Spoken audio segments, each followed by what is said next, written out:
Hi everybody! Today, Momo and I are going to talk to you about separation anxiety.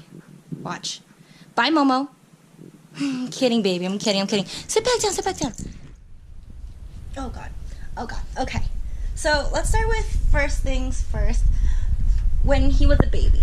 So, I've got Momo when he was about, like, the normal age. I believe, which is, like, 10, 12 weeks. So, I spent a week with him as a puppy, getting used to everything, and the beginning of the second week, I just started leaving quickly for like short amount of time, like an hour, 2 hours, 3 hours, just so he could get used to me leaving while at work.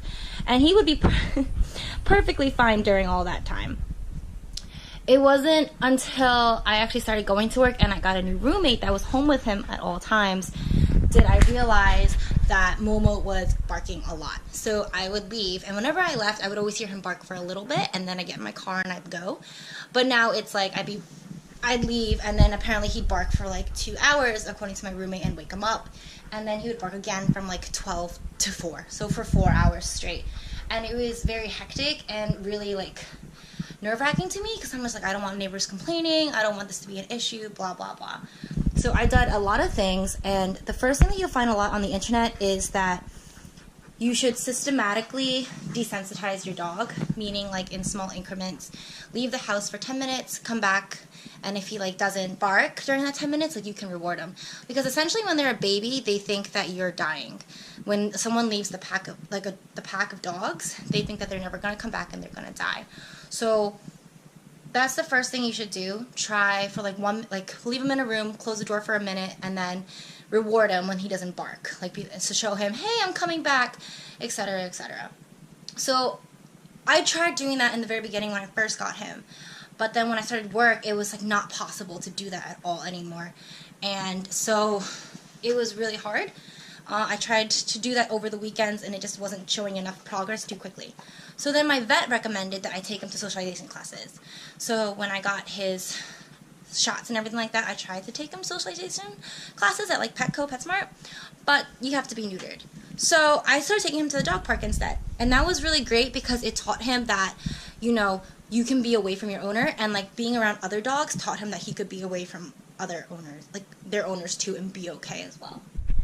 After that, I started realizing that, you know, he might be associating me as the only person that good things come from.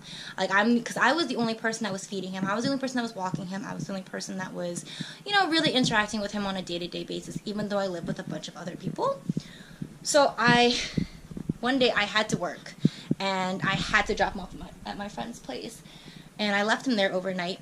And surprisingly, after that one day without me, this was when he was about like maybe, I don't know, 4 or 5 months old, his anxiety got a lot better. He started barking a lot less. So instead of like from 12 to 4, it'd be like from 12 to 1, he would be barking. So showing your dog that there are other people out there that can care for you helps decrease the separation anxiety, because they're so attached to you. Showing them that they can attach to other people and other dogs is really, really important. And I wish that in the beginning, when I first got him, I had him attached to other people as well. The next thing that I did after that was I got really, really desperate because I had nothing to do, and like I did everything that was online, you know. I bought him a Kong. I did buy him a Kong to keep him occupied while I was gone, so he would be busy. He did not really like the Kong too much, so I don't think it really worked. I gave him toys that were only for the crate, because I had to keep him in the crate. Otherwise he would destroy the place if I left. He would pee everywhere, jump on things, scream.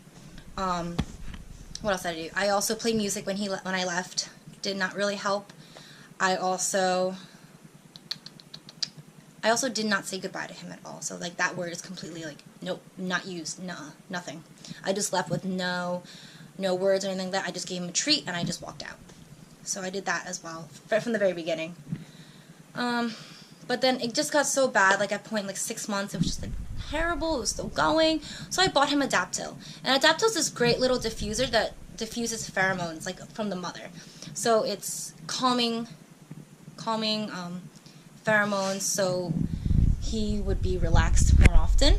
And that did work. He stopped barking. Instead, he started barking only from like 8 to 8:30, which is a significant increase from the 4 hours in the afternoon and the 2 hours in the morning. So I was super happy with that. I used Adaptil for a little bit, and what was great was he kind of grew out of it. Like, he didn't need it all the time. So I just kind of weaned him off of it. And now I only use it for really special occasions, like when I'm going out for a really long time. Now that he's older, now that he's like about 9 months, I don't have my roommate here to tell me how he's doing anymore.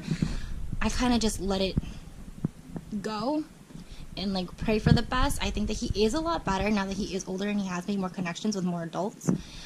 But I also do keep a special bone. People recommend using bones or rawhide bones or bully sticks so that they can chew and keep occupied. But it's only specifically for the crate. I also have a puzzle feeder, so like one of those plastic feeders that you can see, like right over here. I got him one of those for him to eat when I leave. So I give him the food, I put it in the crate, and then I leave. Problem is, make sure like you get like maybe a stainless steel one or something, just because Momo ate the plastic one. Yeah, it didn't really work out. Still using the Kongs and the special treats. And the most important thing is to exercise your dog. He's probably most anxious because he has so much energy. So every day I try to take Momo out for a walk, at least like once a day, or even take him to the dog park for an hour, which really helps him with the socialization and with the energy that he has. So hopefully this will help you think of different ways to like work with your dog's separation anxiety. There's this one other method that I haven't tried yet, but which I'm really trying to use, and that is to record yourself on a voice recorder and just keep playing it over and over. I haven't decided to use that just because I want him to build relationships with other humans, and I'm hoping he'll be able to do that soon. But other than that, Momo has been doing great, right baby? Look at him. He's just sprawling on my bed, being a little butthead. So hopefully Momo only improves from here. He's still barking when I leave, but if it's only like for 5-10 minutes, then I'll definitely take it. If you have any tips, please let me know, and I'd love to try them out. Thanks!